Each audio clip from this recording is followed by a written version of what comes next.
온라인으로 함께 예배드리는 성도님들은 함께 예배드리는 사람들과 축복의 인사말을 나눠주시고요. 현장에서 대면으로 예배드리는 우리 성도님들은 자리에서 일어나셔서 좌우 앞뒤 성도들과 성도의 교제를 나누겠습니다.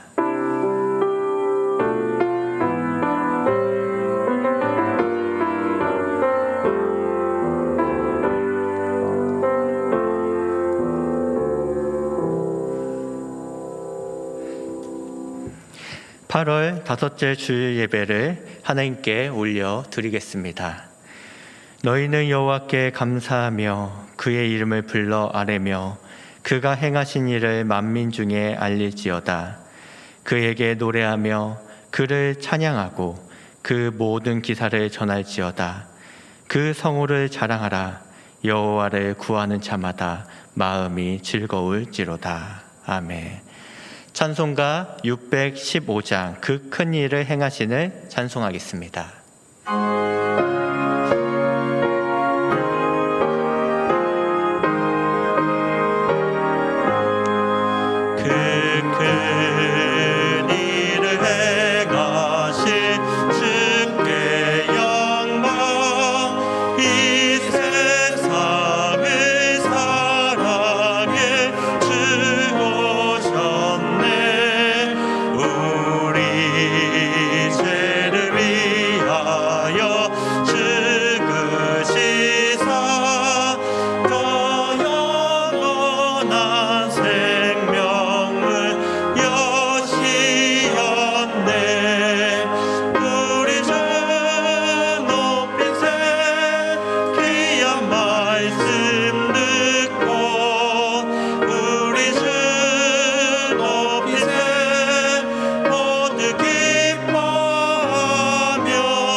사랑의 하나님 아버지, 목자가 양들을 안전한 곳으로 인도하듯이 지난 한 주간도 우리의 삶을 채우시고 인도해 주신 은혜에 감사를 드립니다.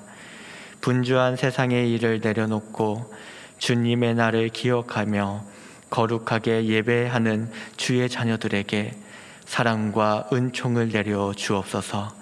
빛 대신 주님 앞에서 나아갈 때 우리 삶에 드리워진 절망이 소멸되게 하시고 전능하신 하나님께 경배할 때 우리의 심령이 독수리가 날개치며 올라간 같이 새 힘을 얻게 하여 주시옵소서.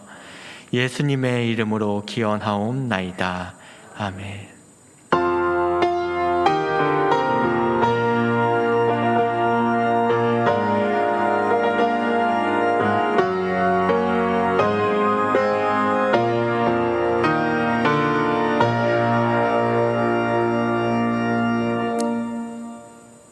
고백의 시간입니다. 지난 한 주간의 삶의 자리를 돌아보고 하나님 앞에서 부끄럽고 연약했던 모습을 회개하며 기도를 드리겠습니다.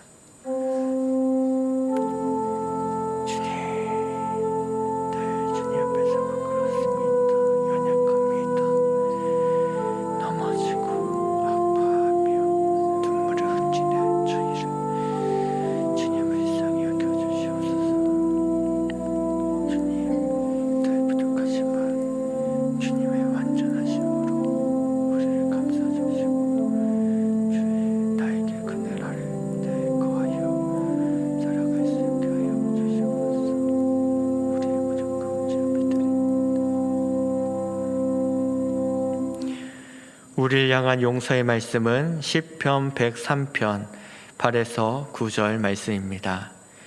여호와는 국률이 많으시고 은혜로우시며 노하기를 더디하시고 인자하심이 풍부하시도다. 자주 경책하지 아니하시며 노를 영원히 품지 아니하시려다. 아멘.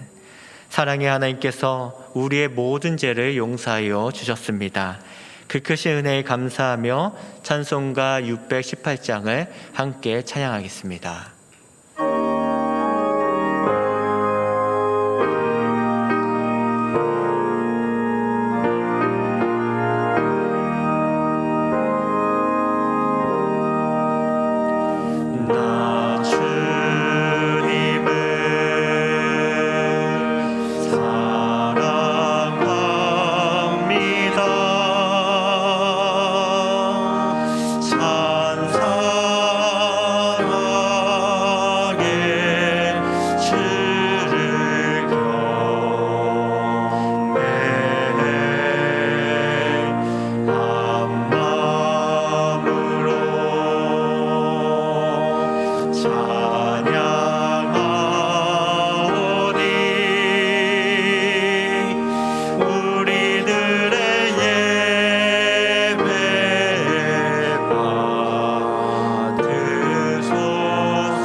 성시교독문 42번, 시편 98편을 함께 교독하도록 하겠습니다.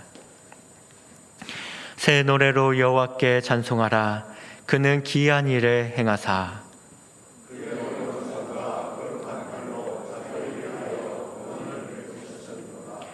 여호와께서 그의 구원을 알게 하시며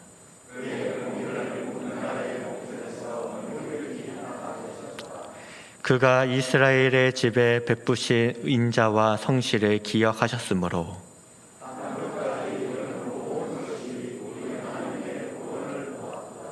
온 땅이여 여호와께 즐거이 소리칠지어다. 수금으로 여호와를 노래하라.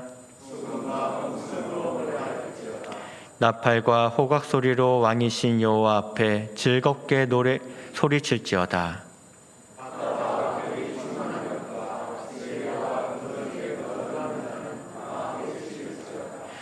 여호와 앞에서 큰 물을 박수할지어다.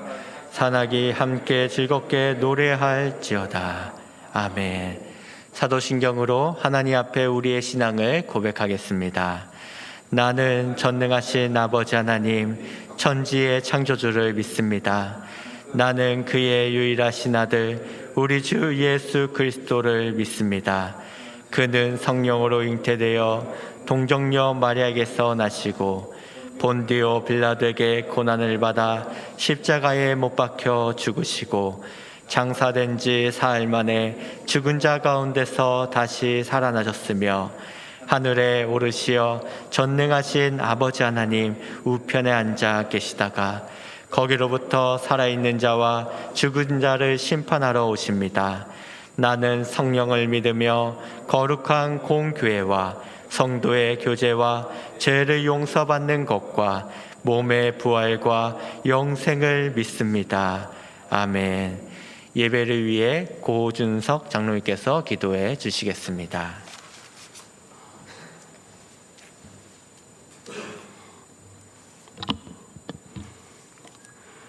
우리의 소망 되시는 하나님 아버지, 세상에서 가난한 자를 택하사 믿음에 부유하게 하시고 또 자기를 사랑하는 자들에게 약속하신 나라를 상속으로 받게 하심에 감사를 드립니다. 이 시간 우리의 상황과 처지와 상관없이 오직 예수 그리스도의 은혜로 주님의 보좌 앞으로 담대히 나아갑니다. 코로나 바이러스로 인하여 온 지구촌이 병들어가고 있습니다. 아니, 온 백성들이 두려움에 휩싸여 있습니다. 경제가 마비되고 빈부격차가 더 심해져 가고 불신과 의심이 난무하고 있는 상태입니다. 그러나 이 시간에 말할 수 없는 주의 사랑으로 말미암아 우리의 모든 생각과 감정과 현실에서 느끼는 모든 것들을 주님께 의탁하며 우리의 거짓 자아까지도 이성과 게으름과 욕심으로 살아왔던 하나님보다는 세상을 더 사랑하였던 것까지도 주님의 십자가 앞에 내려놓습니다. 주님, 긍휼히 여겨 주옵소서. 온 맘 다해 전심으로 회개합니다. 다시 시작할 수 있는 힘을 얻게 하여 주옵소서. 하늘의 능력으로 더딥혀서 어둡고 험악한 세상을 살아내게 하여 주옵소서. 그리스도인답게 빛으로 살아갈 수 있도록 인도하여 주옵소서. 서로를 용서할 수 있는 힘과 간용을 베풀 수 있는 마음까지도 주셔서 그리스도의 사랑이 가정과 공동체와 살아가는 우리 일상에 넘치게 하여 주옵소서. 사랑의 하나님 아버지, 무엇보다도 어려운 시기에 하나님의 전신갑주를 취하여 악한 날에 능히 대적하고 이길 수 있도록 진리의 허리띠를 띠고 의의 호신경을 붙이고 평안의 복음의 신을 신고 믿음의 방패와 구원의 투구와 성령의 곧 하나님 말씀으로 무장하여 매일매일 승리하는 믿음의 용사들이 다 되어지게 하여 주옵소서. 특별히 다음 세대인 우리의 어린 자녀들과 젊은이들이 주의 생명의 말씀 안에서 자라가며 세상 가치에 맞설 예배자로 세워지게 하여 주옵소서. 이들이 믿음을 이어갈 뿐만 아니라 세상을 이끌어가며 하나님 나라의 부흥을 주도하는 자들이 되게 하여 주옵소서.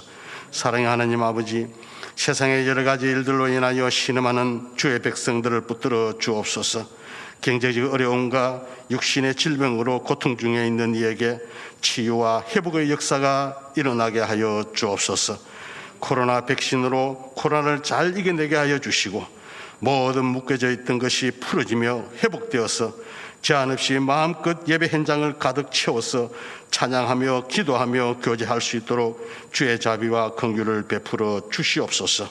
사랑의 하나님 아버지, 이 시간 골고다 언덕 위에 세워졌던 그리스도의 십자가의 신비를 깨닫게 하시고 십자가에 죽으신 예수님을 다시 살리신 부활의 영이 우리의 이 예배 가운데 충만히 임재하여 절망과 비탄과 좌절에서 지친 우리의 영혼과 육체를 넘치는 생명력으로 회복시켜 주옵소서. 이 시간 말씀을 선포하시는 주의 사자에게 능력으로 붙들어 주시고 그 말씀이 살아있고 활력이 있어 자외의 날씨에 어떤 금보다 예리하여 혼과 영과 및 관절과 고수를 찔러 쪼개어서 우리의 삶 가운데 살아서 역사하는 생명의 말씀이 되게 하여 주옵소서. 찬양대 찬양에 하나님께 영광을 돌리게 하시며 예배드리는 모든 순서 위에 성령께서 임재하셔서 예배드리는 우리 모두가 이 시간 은혜와 복이 되게 하여 주옵소서. 우리의 죄에서 구원하시 주신 예수 그리스도의 이름으로 간절히 기도하옵나이다. 아멘.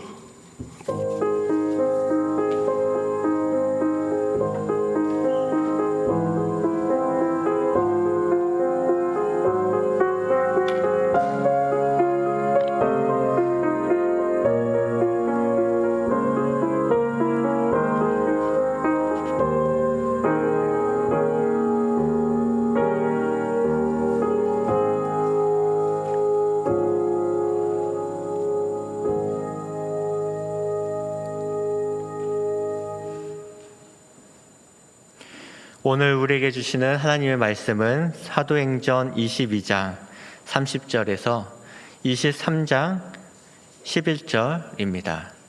신약성경 228면입니다.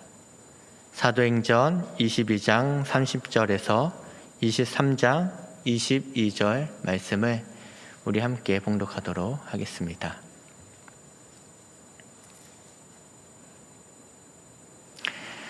이튿날 천부장은 유대인들이 무슨 일로 그를 고발하는지 진상을 알고자 하여 그 결박을 풀고 명하여 제사장들과 온 공회를 모으고 바울을 데리고 내려가서 그들 앞에 세우니라. 바울이 공회를 주목하여 이르되 여러분 형제들아, 오늘까지 나는 범사의 양심을 따라 하나님을 섬겼노라 하거늘 대제사장 아나니아가 바울 곁에 서 있는 사람들에게 그 입을 치라 명하니 바울이 이르되 회칠한 담이여, 하나님이 너를 치시려다.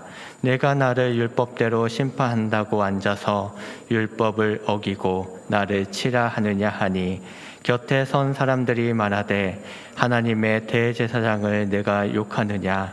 바울이 이르되 형제들아, 나는 그가 대제사장인 줄 알지 못하였노라. 기록하였으되 너희 백성의 관리를 비방하지 말라 하셨니라 하더라. 바울이 그중 일부는 사두개인이요 다른 일부는 바리새인 줄 알고 공회에서 외쳐 이르되 여러분 형제들아, 나는 바리새인이요 또 바리새인의 아들이라. 죽은 자의 소망 곧 부활로 말미암아 내가 신문을 받노라. 그 말을 한즉 바리새인과 사두개인 사이에 다툼이 생겨 무리가 나누어지니 이는 사두개인은 부활은 없고 사도 없고 영도 없다 하고 바리새인은 다 있다 함이라. 크게 떠들새 바리새인 편에서 몇 서기관이 일어나 다투어 이르되 우리가 이 사람을 보니 악한 것이 없도다. 호 영이나 호 천사가 그에게 말하였으면 어찌하겠느냐 하여 큰 분쟁이 생기니 천부장은 바울이 그들에게 찢겨질까 하여 군인을 명하여 내려가 무리 가운데서 빼앗아 가지고 영내로 들어가라 하니라. 그날 밤에 주께서 바울 곁에 서서 이르시되 담대하라. 내가 예루살렘에서 나의 일을 증언한 것 같이 로마에서도 증언하여라 하리라 하시니라. 아멘. 할렐루야 찬양대 찬양 후 담임 목사님께서 말씀 선포해 주시겠습니다.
오늘도 예배 자리에 오신 모든 이들에게 우리 주 예수 그리스도로부터 은혜와 사랑이 가득하기를 축복합니다. 또 좋은 찬송 이렇게 준비해 주셔서 고맙습니다. 제 동생이 학교 선생님인데 처음 발령을 받았을 때 교무실 들어가기가 그렇게 싫더라 그러더라고요. 그래서 이제 음악 선생님이었기 때문에 주로 음악실에 있고 교무실 잘 안 들어갔대요. 교무실에 대한 트라우마가 있는 것 같아요. 학교 다닐 때 교무실에서 학생을 부르는 이유가 두 가지 중에 하나죠. 하나는 반장 불러서 뭐 지시하기 위해서, 두 번째는 학생이 사고를 쳐가 좀 나무라든지 어떤 문제가 있을 때 부르죠. 혹시 교무실에 불려가 보신 적 있으세요?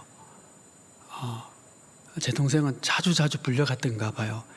그래서 선생이 되었는데도 교무실에 들어가기가 아주 싫었대요. 초창기에. 혹시 여러분 경찰서나 검찰에서 조사할 것이 있다고 오라고 통보가 오면 떨리겠죠, 그렇죠? 한 번도 경찰서 안 가보시고 검찰에 불려가 본 적이 없는 분은 부른다 하면 가슴이 되게 떨리죠. 그런데 만약 누가 옆에서 아주 훌륭한 사람이, 능력 있는 사람이 같이 가줄게, 그래서 같이 가준다면 훨씬 힘이 되겠죠, 그렇죠? 예. 바울은 지금 자기 동족에게 고발당하고 고소당하고 폭행을 당해서 지금 공회에 신문받기 위해서 서 있는 가운데 있습니다. 이 공회가 예수님을 죽이기로 결의하고 신문했던 곳이라는 것을 생각한다면 얼마나 대단한 곳인지를 알만하죠. 근데 바울이 지금 그 공회에서 있는 것입니다. 그런데 바울이 쭉 그가 대답하고 말하고 하는 걸 보면 굉장히 담대한 것 같아요. 왜 그랬을까요? 주님이 함께 계셨기 때문인 줄 믿습니다. 예수님께서 제자들에게 세상 끝날까지 항상 함께 있겠다 그렇게 말씀하셨고, 우리 그리스도인들의 최고의 축복 중에 하나가 임마누엘의 하나님이죠. 예수님께서 우리와 함께 하시기 위해서 세상에 오셨고, 그분이 우리와 함께 거하심으로 우리를 성전되게 해주셨잖아요. 사실은 그것이 최고의 은총이고 복인 줄 믿습니다. 그래서 세상이 아무리 바뀌고 아무리 험악한 일 가운데 우리가 처해 있다 할지라도 우리 주님이, 왕 중의 왕이신 그분이 우리와 함께, 나와 함께 있는 줄 믿습니다. 그 믿음을 우리가 가지고 있다면 어디서나 담대하게 그렇게 행동할 수 있을 줄 믿습니다. 오늘 본문의 말씀은 이 공회에 서서 바울과 그 공회 사이에 어떤 일이 있었는지를 잘 말씀해 주고 있습니다. 22장 30절에는 천부장이 제사장과 온 공회를 모으고 바울을 그들 앞에 세웠다 이렇게 말씀하고 있고, 23장 1절에서는 이제 바울이 공회 앞에서 한 말씀을 하시죠. 여러분 형제들아, 오늘까지 나는 범사의 양심을 따라 하나님을 섬겼노라 그럽니다. 근데 단지 이 말 한마디 했을 뿐인데 대제사장 아나니아가 바울 곁에 있는 사람에게 그 입을 치라 그럽니다. 아니, 이제 한마디 겨우 했는데 대제사장이 입을 치라, 더 이상 말 못하게 해버린 거예요. 어떻게 이런 일이 벌어지는 거죠? 단지 말 한마디 했을 뿐인데. 그래서 또 바울도 즉각 응답을 합니다. 회칠한 담이여, 하나님이 너를 치시리로다. 네가 나를 율법대로 심판한다고 앉아서 율법을 어기고 나를 치라 하느냐. 그러니까 바울이 한마디 하자마자 아나니아가 입을 치라 그러고, 또 그러자마자 또 바울은 이 회칠한 담이 하나님이 너를 칠 거다, 아주 격렬하게 그냥 논쟁이 붙은 거예요. 아니, 어떻게 이런 일이 막 생기는 것이죠? 그 곁에 서 있던 한 사람이 바울에게 말합니다. 너가 하나님의 대제사장을 욕하느냐? 그러자 바울이 나가 그가 대제사장인 줄 몰랐다. 기록하였으되 너희 백성의 관리를 비방하지 말라 하였다는 말씀을 내가 기억한다. 뭐예요? 사과하는 거죠. 내가 대제사장인 줄 모르고 그렇게 했다. 그렇죠. 그리고는 그 형제들아, 나는 바리새인이고 바리새인의 아들인데 내가 부활에 관한 것 때문에 지금 이 신문을 받고 있다. 그러자 그 공회가 바리새파하고 사두개파하고 두 파로 이렇게 구성이 되어져 있습니다. 그들이 서로 이것 때문에 막 논쟁이 벌어지고, 바리새파 중에 한 서기관은 이거 하나님의 영이 그에게 말씀하실 수도 있다. 우리가 볼 때 그는 죄가 없다. 막 이렇게 얘기하니까 또 막 분란이 일어나게 된 것이죠. 이 종교 권력은 당시에 주로 사두개파가 가지고 있었습니다. 그러니까 대제사장 이런 사람 주로 사두개파죠. 현실주의자들이고, 바리새파들은 말씀을 그대로 액면 그대로 또 조상들이 가르쳐주고 또 율법학자들이 가르쳐준 대로 지키려고 애를 쓰는 사람들이에요. 그나마 하나님께서 바리새파는 좀 많이 나무르셨지만 사두개파는 아예 관심도 거의 없었던 했던 것을 보면 바리새파는 그래도 말씀을 존중하기 때문에 어느 정도의 기회를 주려고 하신 거 아니었을까 하는 생각을 해봅니다. 어떻든 이 두 파가 막 다툼이 논쟁이 벌어진 것이죠. 그래서 이대로 두면 안 되겠다 싶어서 천부장이 이 바울을 그 논쟁에서 구출해서 다시 옥에 가두게 됩니다. 그날 밤에 하나님께서 나타나셔서 담대해라. 너가 예루살렘에서 나를 증거한 것처럼 로마에서도 증거해야 할 것이다. 그렇게 그에게 함께하고 지켜주고 보호해주며 그의 사명의 확신을 다시 주는 그런 하나님과의 주님과의 만남이 있었죠. 이것이 오늘 본문이 우리에게 알려주는 그 공회에서 있었던 스토리입니다. 자, 여기서 우리가 던지는 첫 번째 질문, 제가 처음에도 말씀을 드렸지만 뭐냐면 왜 대제사장 아나니아가 바울이 한마디 했을 뿐인데 이렇게 격분했을까? 여러분, 저 피고 속에선 죄인에게 한마디 하세요. 그러면 그 피고가 어느 재판정에서 나는 진짜 나쁜 놈입니다. 나는 벌 중에 벌을 받아야 됩니다. 이렇게 죄인이 얘기합니까? 그렇게 얘기 안 하잖아요. 어떤 죄인이라도 그저 제가 죄인은 죄인이지만 조금 양심이 있다면 그래도 내가 형편과 처지가 이래서 나쁜 친구들과 어울리다 보니까 어쩔 수 없어 이렇게 했으니까 좀 선처해 주세요. 이렇게 얘기를 하지. 그렇죠. 나는 뭐 정말 나쁜 놈입니다. 이런 얘기 안 하거든요. 바울은 보통 사람이 누구나 할 수 있는 얘기를 한 거예요. 나는 죄가 없습니다. 그 얘기 한 거죠.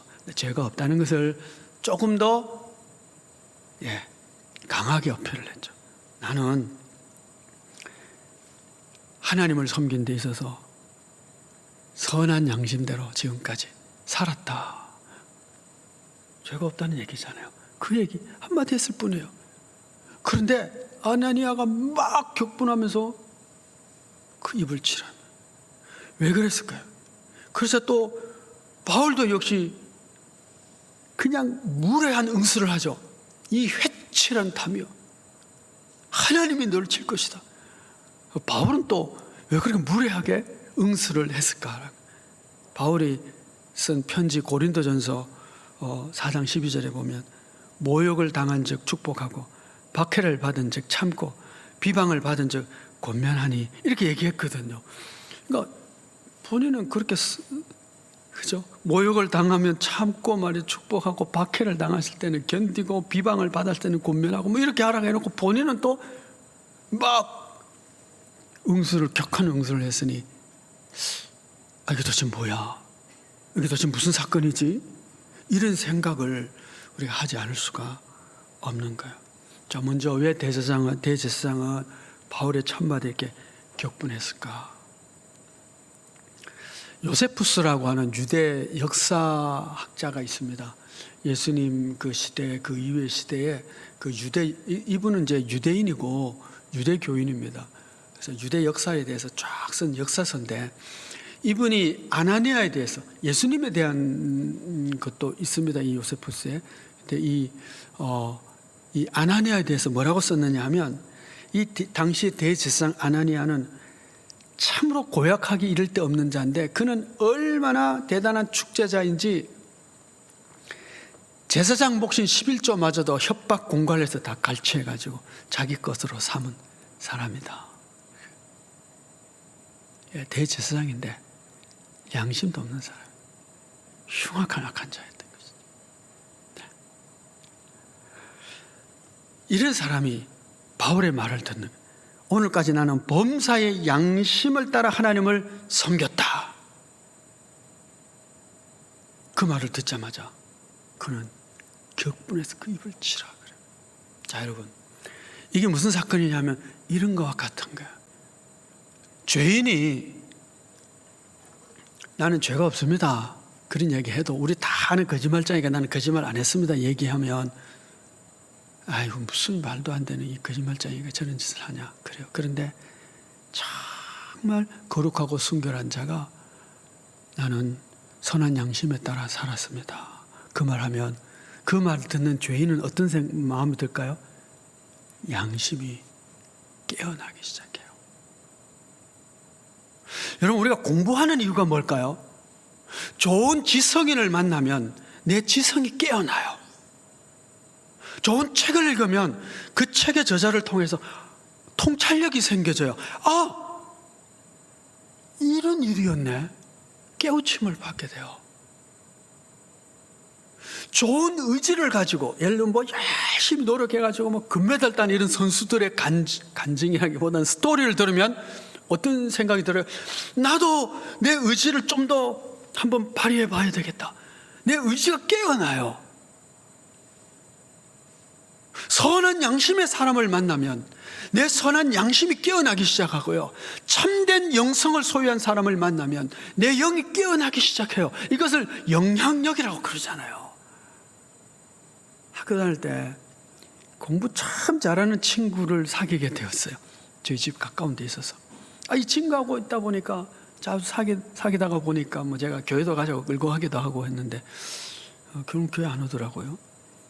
근데 이 친구가 만나면 뭐 공부하는 얘기, 뭐 영어는 이렇게 하고 수학은 이렇게 하고 공부하는 얘기는 하니까 그 다음에 어떻게 할까요?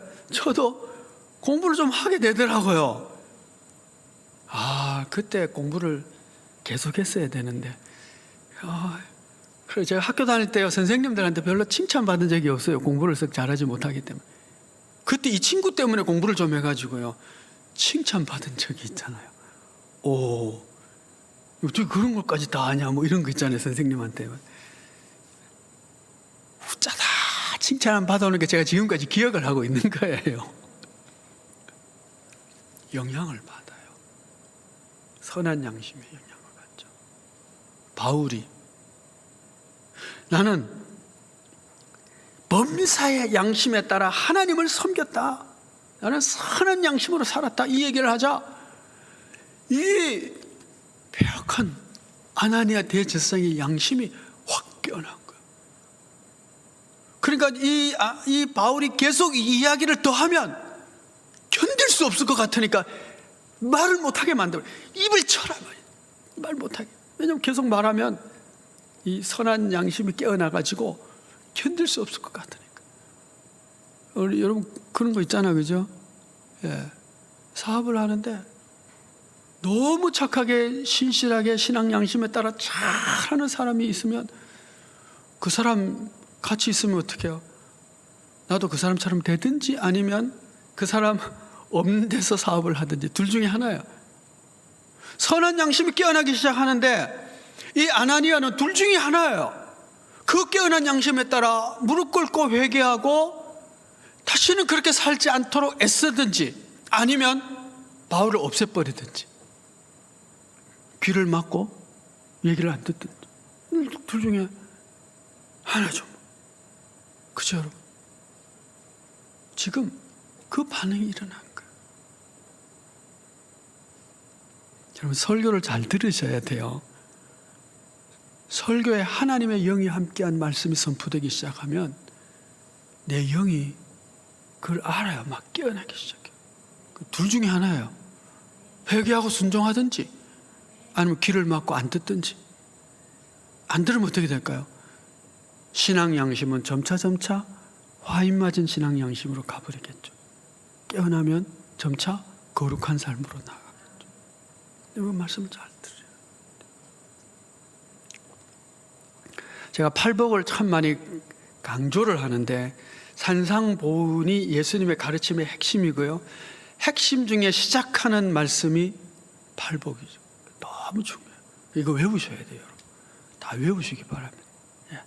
그런데 외우실 뿐만 아니라 내용도 잘 알고 있어야 돼요. 가장 중요한 내용이 뭐냐면 팔복은 서로 연결되어 있다라는 겁니다. 시작이 대단히 중요해요. 시작. 심령이 가난한 자. 뜻이 뭐라고요? 나는 죄인이다. 그거예요. 나 행한 것 죄뿐이니. 그게 심령이 가난함이에요. 자랑할 게 하나도 없어요. 천국은요 의롭고 선한 사람이 가는 곳이 아니고 죄인들이 가는 곳이에요. 그 죄를 인정한 사람. 심령이 가난한 자. 나는 정말 은혜 아니면 구원받을 수 없어. 자신이 죄밖에 없는 것을 아는 자에게 천국이 그들의 것임이니라 약속을 하고 이미 성취된 거예요. 나머지 것은 다 미래에 성취될 겁니다. 예, 뭐 땅을 기업으로 받을 것이고 뭐 위로를 받을 것이고 다 미래형이죠. 그래서 첫 번째 굉장히 중요해요. 첫 번째 중요하죠. 그럼 그 다음에 어떻게 해요? 애통하는 자가 되고, 애통하는 자가 되면 온유하게 되고, 온유하면 의에 줄이고 목마른 자 되죠. 왜냐하면 나 행한 것 죄뿐인데 하나님이 나를 하나님의 사람으로 삼아 주셨으니까 얼마나 감사해요. 그러니까 어떤 마음이 생겨요? 조금 잘 살아보자. 그래서 내가 천국 하나님이 불러주셨는데 좀 이렇게 살아봐야지라고 하는 뭐가 생겨요? 열망이 생기는 거죠. 내가 죄밖에 없는 사람을 하나님이 구원해 주셨는데 죄만 짓다가 천국 갈 수는 없잖아. 적어도 이 생각을 하게 되는 거죠. 양심이 깨어나니까. 그래서 의에 줄이고 목마른 자가 되면 뭐 어떻게 된다고? 배부르다 그러잖아요. 의가 채워지는 거예요. 점차. 예수 믿은 지 10년, 20년, 30년 됐는데 의의 성장이 없다는 것은 굉장히 수상한 거예요. 심령의 가난함이 아직 이게 안 걸린 거예요. 그게 딱 잡아야 돼요. 그래서 의에 줄이고 목마른 자가 돼요. 그럼 어떻게 돼요? 긍휼히 여기고요. 마음이 청결하고요. 그 다음에 평화를 위해서 일하는 자가 되죠. 그럼 그 다음에 나오는 게 뭐예요? 그 다음에 의를 위한 박해잖아요. 자, 여러분, 이것이 서로 골이라 그랬어요. 자, 마음이 긍휼히 여기는 자가 있고요. 마음이 청결해요. 마음이 청결하다는 것은 마음이 훤히 보인다, 투명하다, 속이 다 보인다는 얘기거든요. 속이 다 보이면 그 다음에 어떤 일이 생기냐면 평화가 생겨요. 다툼이 있는 이유는 서로 신뢰하지 못하기 때문이거든요. 서로 믿지 못하는 거예요. 아프가니스탄 서로 믿지 못하는 거예요. 예, 신뢰하지 못해요. 예, 미군이 더 이상 아프간을 신뢰하지 못하니까 난 떠나겠다. 신뢰하지 못해요. 그럼 뭐 전쟁이 막 생겨요. 그런데 마음이 청결해요. 그러면 마음이 청결하기 때문에 서로 속을 다 알기 때문에 어떻게 해요? 평화가 생겨져요. 근데 그 다음에 생기는 게 뭐라고요? 핍박이거든요. 아니, 마음이 청결한 사람, 긍휼이 많은 사람, 그리고 그래서 화평케 하기 위해서 화목케 한 직무를 잘 감당하는 사람에게 그 다음에 오는 게 핍박이다. 이건 너무 이상하잖아요. 그렇죠, 여러분? 너무 이상하잖아요. 착한데, 마음이 청결한데 평화를 만드는 사람인데 왜 핍박이 오죠? 이런 일을 하면 핍박이 온다는 거거든요. 왜 그렇죠? 세상에 이런 사람을 감당하지 못하기 때문에 그래요. 사람이 너무 청결하고 정직하고 의롭고 그리고 마음이 선해서 어떤 화평을 위해서 일하고 긍휼과 자비가 많고 이러니까 세상에 이런 사람하고는 같이 있을 수가 없는 게 있으면 너무 불편해져요. 저녁마다 술 마시고 담배 피우고 딴짓하는 사람이 술도 안 마시고 착하고 가정적이고 사랑이 많고 이런 사람과 같이 있으려면 저녁에 불편할까 안 불편할까요? 아니 2차 3차 4차 가야 되는데 이 친구는 아니 뭘 그래 이제 집에 가야지 집에 애들도 기다리는데 뭐 자꾸 가네? 같이 어려워져요. 사업을 하는데 뭐 좀 적당히 신고도 적당히 하고 뭐 좀 속이고 뭐 장부도 이중으로 만들고 좀 이래야 되는데 같이 사업을 하자니 이 사람이 너무 정직한 거예요. 너무 깨끗한 거예요. 너무 양심이 발라요. 그러면은 야 너하고는 같이 못하겠다 이렇게 되는 거죠. 더욱이 선한 양심을 가진 사람이 오니까 이 사람이 선한 양심의 빛이 자꾸 비치니까 내가 너무 불편해. 약한 사람이 불편한 거예요. 그래서 악한 사람들이 선한 사람을 핍박하는 거예요. 그래서 생겨지는 것이 핍박입니다. 그래서 여러분 예수 잘 믿으면 핍박이 있습니다. 없는 게 이상한 거예요. 오히려 팔복에 이어지는 것이 소금과 빛이거든요. 빛이 뭡니까? 환하게 비춰서 어둠을 비추면 다 드러나잖아요. 그렇죠? 빛은 자기를 태워서 세상을 밝히고 세상을 밝히니까 세상의 모든 것들이 드러나는 거예요. 착한 것, 선한 것, 구별이 되고 분별이 돼요. 그런데 그 빛을 뭐라고 부르냐면 너희 착한 행실이다. 이렇게 말씀하고 있거든요. 너희 착한 행실로 너희 아버지께 영광을 돌리게 해라. 착한 행실. 여러분, 빛이라고 하는 것은요, 자기를 태우는 거잖아요. 착한 행실은 뭐예요? 자기를 희생하는 거예요. 내가 손해를 보고, 내가 나누어 주고, 내가 뭔가 기여를 하고, 그래야 착한 행실이지. 자기 욕심, 자기 유익 다 챙기면 그거는 욕심쟁이지 착한 사람이 아니죠. 그런데 그렇게 착한 행실로 세상에 선한 영향력을 끼쳐서 어둠이 드러나고 사람들의 선한 양심이 깨어나게 하는 것, 이것이 그리스도인, 빛으로서의 그리스도인의 의무고 부르심입니다. 바울이 나는 하나님을 섬기는 데서 선한 삶에 열심을 다했다, 그 말이 이 악한 아나니아의 양심을 깨운 거예요. 그런데 그는 그걸 더 이상 듣기 싫어해서 그 입을 치라 한 거죠. 스데반이 죽을 때, 순교할 때에 바울이 그 옆에서 옷을 지키며 쳐다봤죠.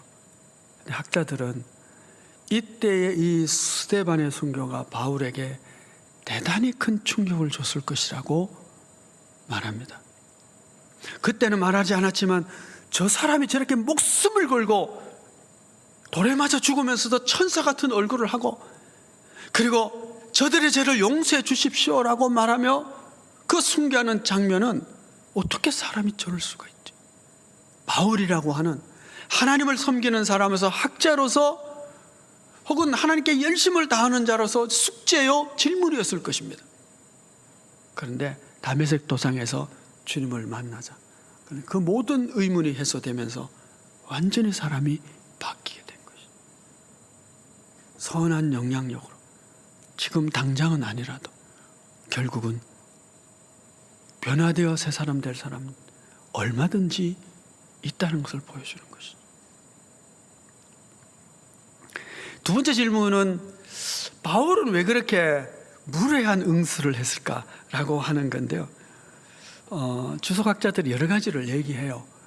그 중에 가장 괜찮은 해석은 아마도 이 바울이 시력이 약해서 그럴 것이다, 그렇게 이제 해석하는 것이 가장 합리적인 해석 중에 하나입니다. 왜냐하면 이제 다메섹 도상에서 바울이 눈이 멀었잖아요, 그 빛 때문에. 그리고는 이제 나중에 이제 다시 회복은 되었지만 그로 인해서 시력이 많이 상실되어서 글도 쓰기가 좀 힘들어서 대피를 하죠. 로마서 같은 경우는 이제 드디오가 대피를 하거든요. 그렇게 할 정도로 눈이 많이 안 좋아서 대제사장인 줄 못 알아봤을 것이다 라고 하는 해석이 가장 합리적인 해석입니다. 근데 저는 조금 다르게도 생각을 해보고 싶어요. 영분별의 은사라고 하는 것도 있고 영감이라고 하는 것도 있거든요. 그죠? 무당이 그냥 보통 사람이 옷을 입고 쓱 지나간다, 그래도 하고 이렇게 느껴지기도 하거든요. 그러니까 바울 정도 되면 그 말하는 사람의 영성이 어떠한 사람이라는 것을 파악하지 않았을까? 그래서 즉각적으로 응수하면서 이 회칠한다며 그렇게 감히 말할 수 있었던 이유는 그 뭔가 알아차린 거 아닐까요? 그래서 그렇게 얘기함으로 어쩌면 한 번 더 그의 양심을 깨우려고 하는 그런 시도를 한 것이지는 않을까 생각을 해보는 거죠. 어떻든 소란이 일어나서 바울이 감옥에 다시 이제 갇히게 되는데 예수님께 그날 주께서 바울 곁에 서서 담대해라, 로마에서도 너가 증언해야 된다, 그렇게 얘기를 하죠. 자, 여러분, 예수님이 어디 계신가요? 지금 예수님이 어디 계시죠? 보통은 하나님 우편에 어떻게 하죠? 앉아 계시느니라. 그렇게 얘기하잖아요. 하나님 우편에 앉아 계시느니라. 근데 예수님이요, 서 계실 때가 있어요. 스데반이 순교할 때 하나님이 서서. 오늘 여기 보셔도 뭐라 그래요?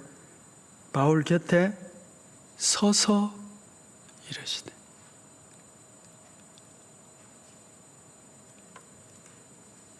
여러분, 하나님께서, 주께서 앉아 계시기보다는 우리가 힘들고 어려울 때, 용기가 필요할 때는 우리 곁에 서서 용기를 주시고 붙잡아 주시고 이끌어 주시는 줄 믿습니다. 그 임마누엘의 하나님으로 인해서 여러분, 오늘도 내일도 우리 안에 어떤 일이, 현상이, 환경이 있다 할지라도 담대할 수 있는 우리 모두가 되기를 원합니다. 주님, 내 몇 곁에 서서 나에게 용기를 주시고 붙잡아 주시고 힘을 주세요. 기도하면 주님은 우리와 함께 하시며 이끌어 주실 줄 믿습니다. 전국경제인연합회가 정치경제사회 분야에 있어서 갈등 지수를 종합 분석을 한 결과를 보니까 OECD 30개국 중에 한국이 55.1점으로 세 번째로 높더라고요. 갈등이 높다는 거. 그에 비해서 갈등 관리 지수는 30개 중에 27위로 매우 낮다, 이렇게 보고가 된 것을 보았습니다. 갈등 지수는 높고 갈등 관리 지수는 낮아. 그러니까 사회가 굉장히 심각한 다툼과 갈등이 많은 가운데 있죠. 그 코로나19 시대를 쭉 지내오면서 교회의 가장 큰 위기는, 저는 그렇게 생각합니다. 예배의 위기도 있지만 더 큰 위기는 세상 사람들이 교회를 반사회적 집단으로 인식하기 시작했다는 겁니다. 물론 몇몇 교회들도 인해서 혹은 사이비 교단들로 인해서 생겨진 일이긴 합니다만은 사람들이 교회를 반사회적 단체로 인식을 하기 시작했어요. 우리는 절대 그렇지 않는데. 그래서 여러분, 우리가 이런 갈등과 반사회적 단체처럼 인식되는 이런 가운데 우리가 어떻게 이 신앙생활을 해야 되느냐는 것이죠. 바울처럼 우리가 선한 삶을 살다가 핍박받는 것은 괜찮아요. 그런데 선한 삶도 없이 핍박을 받을 이유는 없는 것이죠, 여러분. 그래서 이런 시대에 우리가 더 선한 삶을 살기 위해서 힘써야 될 줄 믿습니다. 빛인가요? 희생하고 섬기고 나누고 손해보고 그렇게 자기를 태워서 세상의 빛을 비춤으로 말미암아 결국은 스데반의 죽음으로 바울이 돌아오는 어떤 계기가 마련되었다면, 오늘 우리가 이 시대에 선한 삶을 계속 살 수 있다면 언젠가는 하나님의 교회가, 하나님의 나라가 더 아름답게 세워지는 그런 결과를 볼 수 있게 될 줄 믿습니다. 주님이 우리와 함께 하십니다. 이번 한 주도 선한 삶의 진보가 있기를 축복합니다. 한 가지 더, 한 분이라도 선한 삶을 살아 하나님 앞에서 부끄러움 없는 삶을 삶으로 세상의 빛으로 그 영향을 끼칠 수 있는 그런 우리 모두가 다 되어지기를 축복합니다. 기도하겠습니다. 은혜로우신 아버지 하나님, 바울의 한마디가 대제사장 아나니아의 그 양심을 깨웠던 것처럼 성도의 한마디, 한 행동이 세상의 빛으로 어둠에 묶인 자들을 자유케 하고 죄인들이 자신의 모습을 보게 하여 주고 그래야 하나님의 구원하심에 이르는 생명의 역사가 있기를 소원합니다.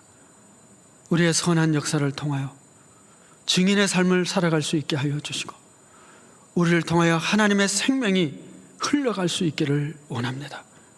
이 어두운 세상 속에서 오늘도 부르심을 받은 이 직무를 잘 감당할 수 있는 저희 모두가 되게 하여 주옵소서. 예수 그리스도의 이름으로 기도하옵나이다. 아멘. 찬송가 96장 함께 찬송하겠습니다.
존귀하신 아버지 하나님, 어지러운 세상 속에서도 저희를 지켜보아여 주시고 주의 날 하나님 앞에 나와 이 은혜의 자리에서 예배를 드립니다.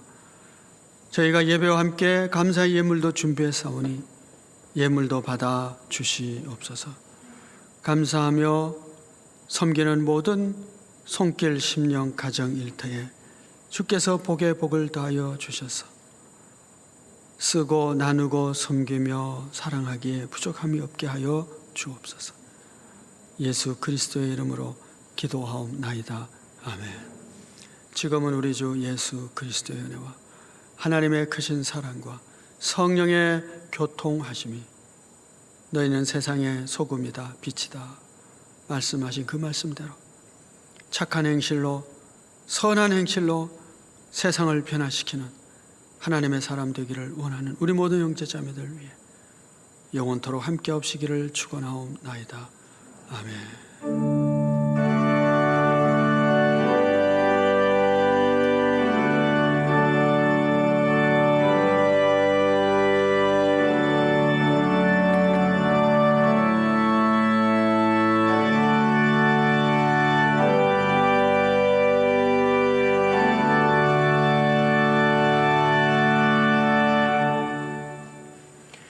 교회 소식 알려드리겠습니다. 주일 저녁 찬양 예배는 주제별 여름 특강이 진행되는데요. 벌써 5번째 주 마지막 강의가 진행됩니다. 주제는 마지막 10년 기후 비상과 교회의 사명이라는 주제로 부산 장신대 황홍열 교수님께서 말씀을 전해주십니다. 많은 참여 부탁드립니다. 월삭기도회가 9월 1일 오전 5시에 본당과 온라인을 통해 진행이 됩니다. 온 가족이 함께 9월 첫째 날을 기도로 시작할 수 있기를 간절히 바랍니다. 사회적 거리두기 3단계가 이제 하향 조정되었는데요. 8월 30일부터 9월 5일까지 이게 3단계가 진행이 됩니다. 그래서 본당 좌석의 총원 20%까지 이제 찬석이 가능하게 되고요. 그리고 차량 운행이 이제 재개가 되는데요. 사부 예배, 주일 저녁 차양 예배, 새벽, 금요 기도회 때 이제 차량이 운행이 됩니다. 정기당회가 정기당회가 3부 예배 후에 비대면으로 진행이 됩니다. 북부 시찰회가 8월 30일 김해 본당에서 있습니다. 정기 재직회가 9월 5일 다음 주일 3부 예배 후에 있습니다. 재직부서 회계는 9월 1일까지 7월, 8월 회계 보고서를 작성해서 재직 회계에게 제출 바랍니다. 2020년 하반기 장학생을 신청을 받고 있습니다. 신청 기간은 9월 4일까지고요.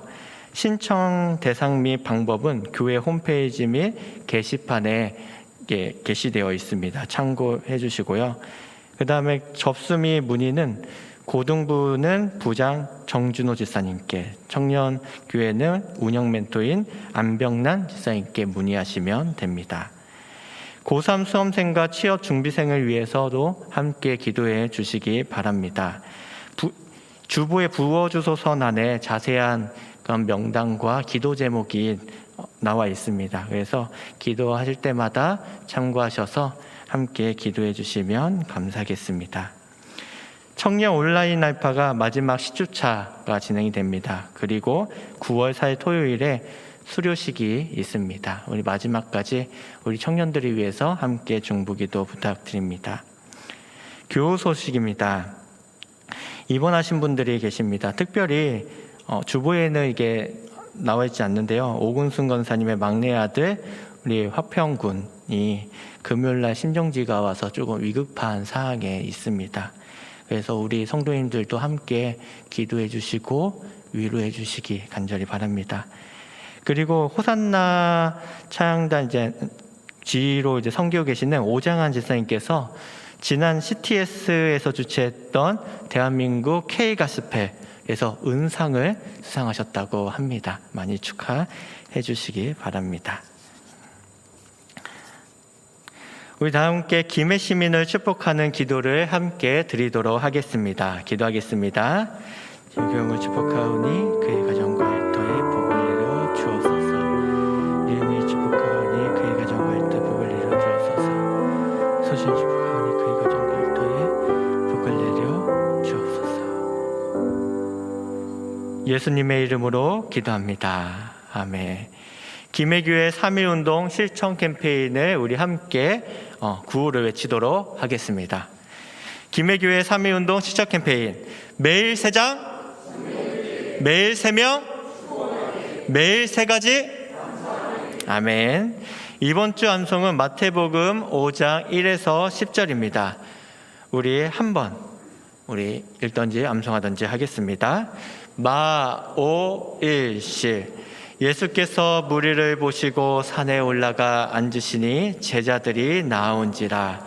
입을 열어 가르쳐 이르시되 심령이 가난한 자는 복이 있나니 천국이 그들의 것이미요 애통한 자는 복이 있나니 그들이 위로를 받을 것이미요 온유한 자는 복이 있나니 그들이 땅을 기업으로 받을 것이미요 의에 줄이고 목마른 자는 복이 있나니 그들이 배부를 것이미요 긍휼히 여기는 자는 복이 있나니 그들이 긍휼히 여김을 받을 것이미요 마음이 청결한 자는 복이 있나니 그들이 하나님을 볼 것이며 화평하게 하는 자는 복이 있나니 그들이 하나님의 아들이라 일컬음을 받을 것이며 의를 위하여 박해를 받는 자는 복이 있나니 천국이 그들의 것입니다. 아멘. 우리 다 함께 자리에서 일어나셔서 찬송가 623장을 부르고 예배의 모든 순서를 마치도록 하겠습니다.